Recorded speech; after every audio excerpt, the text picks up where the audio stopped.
Well, let's remain with that story. We have on the line now the chairman of the Energy Committee in Parliament, Emmanuel, Bedzrah, to share his thoughts with us on this latest development. Honorable, you're welcome to ChannelOne Newsroom. Thank you, Omar, and good evening to your cherished listeners and viewers. Good evening to you too. First of all, shocking development, isn't it? I don't know, that's what I make of it. What do you make of it?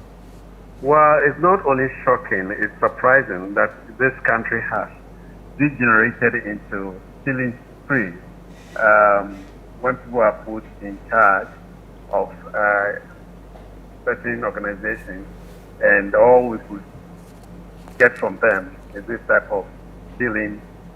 It is shocking and it's surprising that we have degenerated into things like this. What role will your committee, the Energy Committee, play in the investigation of the disappearance of what, 1,300 containers belonging to the ECG? We have not taken any decisions because the minister here that has instituted a committee to look into it, and he received a report today. We are waiting for the minister to brief the committee, and from there we'll decide as to what to do. Without the minister briefing us, we will not be able to do anything. So we are waiting for the minister to brief the committee, and then the committee will decide as to whether we should take it further. Because it's a criminal, and it will be reported to the criminal authorities to take steps. And so from there, the court should respond. I see. Have there been previous reports of financial irregularities in ECG supply chain? And what steps have the committee in the past taken to prevent these incidents, if you know? Well, since I took over, this is the 9th Parliament, and I took over the chairman of the Energy Committee in this 9th Parliament. I've not cited any irregularities from ECG as at the time that I took over.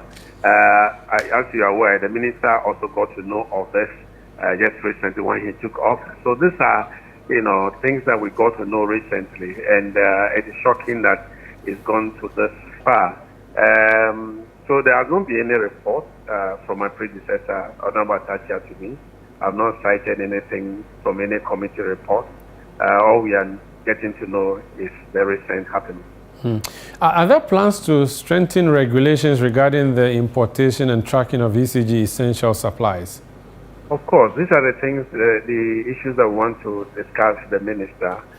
First of all, we have our Public Procurement Act being breached, and that is the first part. I mean, you cannot have a procurement plan that says that you should procure certain items up to certain amounts, and then you go beyond that. That's a breach of the Procurement Act. And so we need to interrogate it carefully. And then also, if irregularities concerning financial has happened, then the Public Financial Management Act has also been breached. And these are the things that we need to look at. If there is a need for us to look and amend some of these acts, we'll do that. If there's no need for us to amend it, then those who goes against the act should be held accountable and responsible. Talking about holding people accountable, the minister has slashed the budget of the ECG by half, from 500 million cedis to 250 million. Is that the right organization to be punished? ECG as a body corporate, is that the institution that we should blame? Should we not blame individuals and deal with them? Why slash their budget? Are you not just simply going to make them struggle further? Omar, it's not, the budget of Minister of Energy has been slashed. I can give a typical example. When we're considering the budget of Minister of Energy, MP, that brings in raking revenue, government decided to, I won't use the word cap, but government decided to give them, some money, and the rest is sent into our consolidated fund, which we thought was not right. So we advised the Minister of Finance that NPA cannot bring money, and then you decide to give them something that will not be enough to manage the NPA. If you are able to give NPA a lot of money, NPA will bring in more money for government. And so if NPA give you a budget and you decide to bring it down, that will not be in the best interest of the organization. The same thing applies to all the sector ministries. The only sectoral MMDAs, the only Petroleum Commission and Petroleum Hub were the only institutions that have been right in their budget. The rest have been, slashed by 50%. And we thought that the Minister of Finance should rather look at it. So it is not from the minister. who has half it or that has brought it down, but it's from the Minister of Finance. In moving forward and in dealing with this matter, the minister has said we should not politicize it, but already we have seen NDC people saying that MPP people are responsible for the disappearance of containers.